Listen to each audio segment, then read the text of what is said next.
guys, bagong tanim ko. Yan yung alugbati ko. Medyo marami na yung dahon. Actually, tanggalan ko na yan ng tig-isang dahon para igulay ko nung nakaraang araw, mga Saturday. Ito rin po guys, tinanggalan ko na rin yan. Lahat yan sila tig-isang dahon.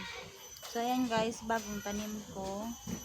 Ito rin bagong tanim ko din. So, ayun, ito, melon ko to. Hindi ko alam kung mabubuhay ba to or what. Ito, yun, ginulay ko rin nung nakaraan. Tinanggalan ko rin ito. Tapos ito, yung tinanggal ko is, nilagay ko dito, ayan yung bago.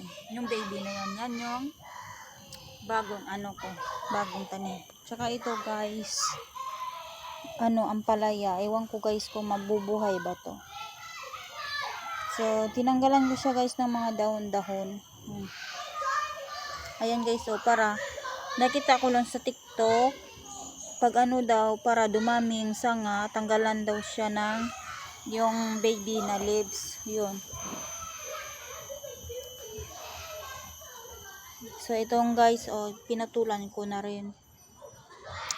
Ito rin, kakaputol ko lang din. Ayan, may bagong baby na siya. Ayan, baby leaves niya. Ito, kakatanggal ko lang din, Ayan, tumubo na naman siya.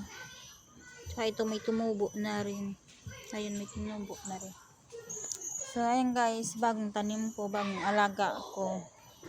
Sana mabuhay sila. Actually, na rin ako ng okra, pero feeling ko yung okra hindi siya mabubuhay kasi sobrang tagal na. Bibili na lang ako ulit ng bagong binhi. So, ayun lang guys. Thank you for watching. Bye!